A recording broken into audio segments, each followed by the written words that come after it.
नमस्कार, म गणेश ओम्बुले राई।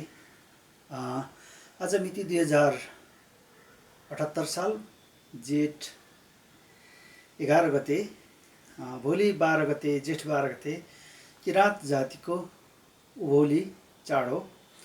म यतिखेर एउटा पत्रिकाको यो छहरा साप्ताहिकको सहप्रकाशन नवचमलुङमा अर्धवार्षिक पत्रिका यो 2058 साल असोजमा छापिएको, एलेदोङ 5061 मा छापिएको यो पत्रिकामा डिक बान्तवा जो संस्कृति कर्मी हुनुहुन्छ, उहाँले लेख्नुभएको काठमाडौँमा साकेवाको इतिहास भनेर म यो पढ्न चाहन्छु। म पढेर सुनाउन चाहन्छु। काठमाडौँमा साकेवाको इतिहास, डिक बान्तवा। समयक्रमको विस्तार सँगसँगै किराँत राई जातिहरू पनि आफ्नो ठाउँ किलो छोडेर अन्यत्र विस्तार हुने क्रम बढ्दो छ।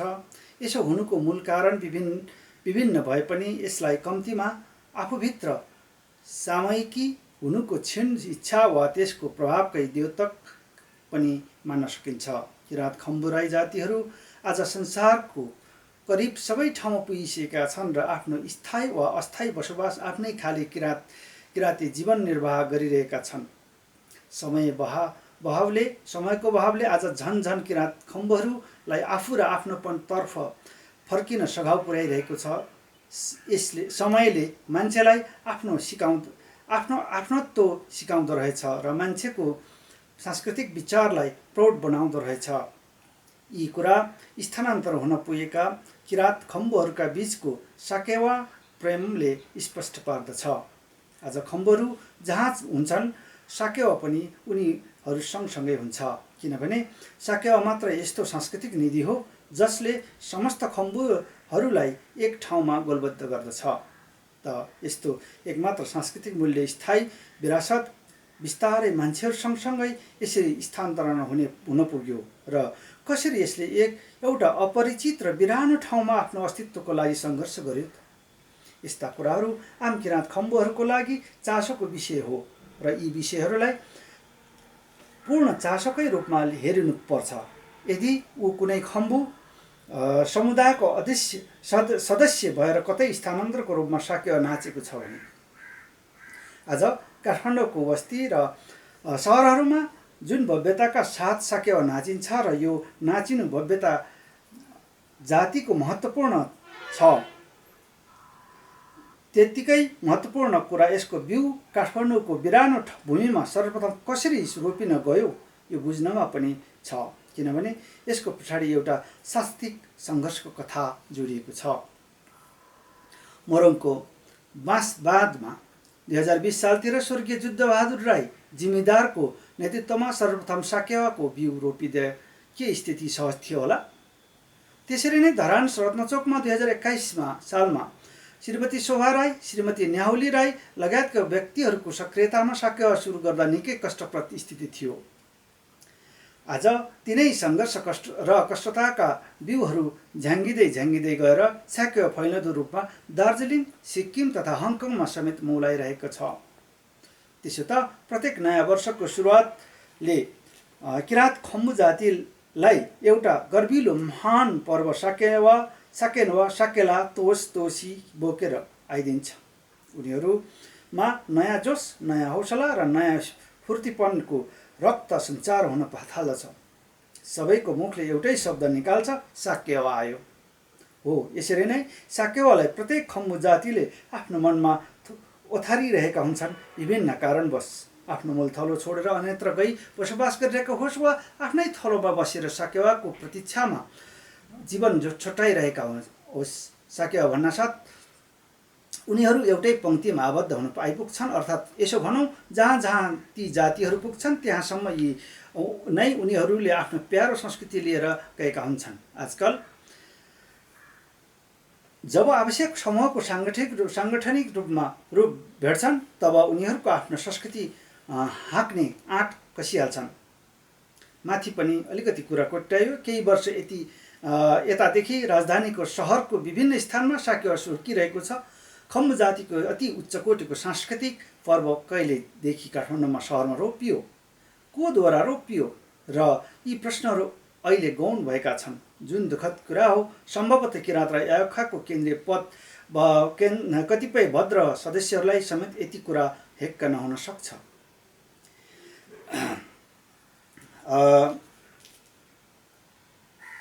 कुनै पनि विषयमा कलम चलाउनु पूर्व सर्जकले विषयवस्तु गहिराइसम्म पुग्नै पर्ने हुन्छ। सतही रचनाले इतिहास भत्किन्छ र आडम्बरता प्रदर्शित हुन्छ। मलाई लाग्छ निरन्तर बग्ने कथा नै इतिहास हो। इतिहासलाई कसैले पनि बिटुलाउन दुस्साहस गर्नु हुँदैन। काठमाडौँमा शाक्यवासीले इतिवृत्ति एक प्रत्यक्षदर्शीको नाताले मात्र होइन, एक आयोजकका हैसियतले पनि मसँग छ। यस सम्बन्धी शाक्य नामक वृत्तचित्र पनि मैले बनाइसकेको छु र नेपाल टेलिभिजनबाट समेत 2 पटक प्रसारण भइसकेको छ। यसको एक प्रति किराँत र यायुखा केन्द्रीय कार्यालयमा उपहार दिएको छु। सो वृत्तचित्र हेर्नुहुने महानुभावहरूले काठमाडौँमा शाक्यको इतिहास थोर बहुत थाहा पाइसक्नु भएको होला। थाहा पाउन नसक्नु भएको पाठकहरूले भने यस लेखबाट प्रष्ट आशा राखेको छु। बिरुवा उम्रिसकेपछि बढ्न बेर नलाग्दो रहेछ वा साह्रै छिटो समय भाग्दो रहेछ हामीदेखि। हिजो अस्तिको जस्तो लाग्छ सहर साप्ताहिकका सम्पादक गोपाल छाङसा राईको संयोजकत्वमा 5 सदस्यीय शाक्य समिति गठन गरेको। सदस्यहरूमा श्रीमती शान्ति कुमारी राई, श्री इन्द्र किरात, श्री मिलन राई, श्री इन्द्र चङ्टेली र म डिक बान्तवा थियौँ। कोही चन्दा सङ्कलन, कोही प्रचार प्रसार, कोही व्यवस्थापन र कोही सहयोगी मित्रहरूको नाममा मेरो मस्तिष्कमा ढोल झ्याम्टा र खोजिरहेको लागेको छ। यहाँ श्री गणेश लिङ्खा र श्री खगेन्द्र जबीको सहयोग अतुलनीय रहेको छ। यी बाहेक कतिपय सहयोगी मित्रहरूको नाम मेरो मस्तिष्कमा ओझेल परिसकेको हुनाले उल्लेख गर्न सकिनँ, जसको लागि क्षमा प्रार्थी छु। ढोल झ्याम्टा जुटाउने जिम्मा मिलन राई र मेरै थियो। त्यस्ताका बाँसबारी छाला जुत्ता कारखानामा छाला प्रशस्त पाइन्थ्यो। त्यहीँबाट छाला ल्याएर ड्रमको ढोल तयार गरी पद्मोदय हाई स्कुल, पुतली सडकको पद्मोदय हाई स्कुलको एउटा कोठामा प्रत्येक बेलुकी सिलीको अभ्यास गरिन्थ्यो। त्यो 2038 साल वैशाखको महिना थियो हो। करिब 1 सातासम्म अभ्यासपछि हामीले नेपाली पोसाकको कुरी भिर नृत्य मैदानमा उत्रिने मत मिलायौँ। जब 2038 साल जेठ 10 गते शनिबार सन् 1981 मे 23 तारिकका दिन बिहान सूर्य जन्म लियो, त्यही दिन राजधानीवासी खम्बु जातिको लागि अविस्मरणीय इतिहास बन्न पुग्यो। उक्त दिन बिहानैदेखि शङ्करदेव क्याम्पसको हरियो प्राङ्गणमा चहलपहल बढ्न थाले। कोही चौरमा सेउली गाड्ने, कोही मञ्च तयार गर्ने त कोही ब्यानर टाङ्ने। सेउली अगाडिको ठिक पश्चिमतिर बास्केटबलको पोलमा निलो कपडामा सेतो अक्षर 3 भाषामा लेखिएको थियो। नेपाली, श्रीजङ्गा लिपि र अङ्ग्रेजीमा लेखिएको थियो शाक्यवासीली काठमाडौँ 2038 र ठिक त्यही ब्यानर मुनि मञ्च तयार गरिएको माइक राखिएको थियो। संयोजक गोपाल छाङसाकै सभापतित्वमा कार्यक्रम सञ्चालन सुरु गरियो। श्री भैरव राई सहितको वक्ताहरूले शाक्य सम्बन्धी मन्तव्य दिएपछि सिली कार्यक्रम सुरु भयो। पहिलाकै मत अनुसार नेपाली भाषा वेशभूषामा सजिएका 9 जना तन्नेहरू कम्मरमा खुकुरी भिरेर प्रथमचोटि काठमाडौँको भूमिमा नाच्न निस्कदा साँच्चैकै उनीहरूको भोजपुरको कुनै गाउँमा स्मरण गराएका थिए। मञ्चबाट सुश्री भगवती राई, लक्ष्मी राई र हरिनारायण राईको सामूहिक स्वर उनीहरूको सघाइरहेको थियो। सोही ढौले सोही अर्को ढौले खोइ, यसरी उरालिने लस्करमा थिए मिलन राई, इन्द्र किरात, टिकाराम राई, खड्गे चामलिङ, इङ्ग्रेज चौटेली रहेत म डिक बान्तवा हो।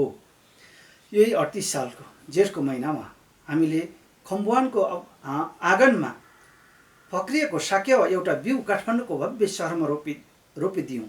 अर्थात् नेपालको पूर्वी भेगमा नगम्किने ढोल झ्याम्टाले 4 भन्ज्याङभित्र रहेको 3 सहरले आफ्नो भाषा आभास दिलाएको दिन यही नै थियो। 9 जना तन्नेरहरूलाई नचाउँदै जन्मिएका शाक्य 40 सालसम्म त्यही स्थानमा शङ्करदेव क्याम्पस प्राङ्गणमा सञ्चालन गरियो। प्रत्येक वर्ष नाचहारीहरूको सङ्ख्या बढ्दै गयो, 100औं सङ्ख्यामा पुग्यो। सालने शाक्यलाई सम्झिएर गाउँ दौडनेहरू यहाँ नै रम्न थाले। 41 सालमा क्याम्पस प्रशासनले नाच्नेको निम्ति मैदान नदिएपछि बाँसझ्याङ हालको खसीबाट सार्ने बाध्य भइयो। अहिलेको जुन स्थितिमा खसी बेचिन्छ त्यस ठाउँमा चाहिँ ठिक पूर्वपट्टि बागबजार छिर्ने बाटो छेउमा जहाँ अहिले ठुलो घर बनाएको छ बाँसघारी थियो। दसैँ तिहारमा त्यहाँ लिङ्गेपिङ गाडिन्थ्यो। त्यही स्थानमा स्वर्गीय बुद्धिकर्ण राई ओम्बुलेको घर अगाडि नचाइयो। पहिलो सालमा सहयोग गर्न अनिच्छा व्यक्त गर्ने बुद्धिकर्ण दाईले त्यसपछिको वर्षहरूमा भने राम्रोसँग सहयोग पुर्याउँदै आउनुभएको थियो। सालैनै बढ्दै गएको भिडले हेर्दा हामीलाई एउटा ठुलो मैदान आवश्यक थियो। 42 सालदेखि साकेवालाई सारिएको हो र त्यसपछि साकेवा नेतृत्व लिने किराँत राई याखा र भोजपुरे सेवा समाज देखा पर्यो। 1-2 वर्षसम्म साकेवा स्थल भोजपुरे सेवा समाज पनि ब्यानरमा देखिएको थियो। त्यसपछि हरायो। याखाले एकलौटी हकमा आयो। केही वर्ष यतादेखि किराँत राई विद्यार्थी सङ्घले पनि साकेवा आयोजना गर्दै आएको छ। गत वर्ष सङ्घले आरआर क्याम्पसमा प्रतियोगितामा साकेवा आयोजना गरेको थियो। एकजना ज्याम्टा एउटा ढोल, एक जोर ज्याम्टा एक ढोल 9 जना नाचाहारीको बोकेर जन्मिएको साकेवा आज 4 भन्ज्याङभित्र रहेको स्थानमा हजारौँ ताँतीमा नाचेको देख्दा आनन्द लाग्छ। आत्मगौरवले छाती ठुलो भएको अनुभूत हुन्छ। तर यसको कला पक्षलाई हेर्दा, यसको ऐतिहासिक पक्ष बिर्सेको देख्दा पनि अलिक दुःख लागेर आउँछ। विशेषतः युवा भाइ बहिनीहरूमा यो लक्षण देखा परेको छ। साकेवा भनेको ढोल झ्याम्टामा तालमा उफ्रिनु मात्र होइन, यो त सिर्फ वैंशको तुजुक मात्र विकृति हो। यो साकेवामा जिउको लचकता छ, हात खुट्टाको चालमा अभिव्यक्ति छ, सरल र सरस अभिव्यक्ति नै कला हो। कलालाई कलाकारिताकै हैसियतमा प्रस्तुत गर्न सक्नुपर्छ अनि मात्र साकेवा नाच्न सक्छ। र यसमा ऐतिहासिक सङ्घर्षको कथा मनन गरेर मात्र आजको झाँगिँदै आफ्नो सांस्कृतिक न्याय गरेको ठहरिन्छ। यो लेख यहाँलाई पढेर सुनाएँ नवचमोलङ मासिकबाट। यहाँले डिगबान तौराएको लेख सुनिदिनु भयो। उभौली आइरहेको छ। यहाँले पक्कै पनि केही इतिहास जानकारी लिनु होला। धन्यवाद, नमस्कार।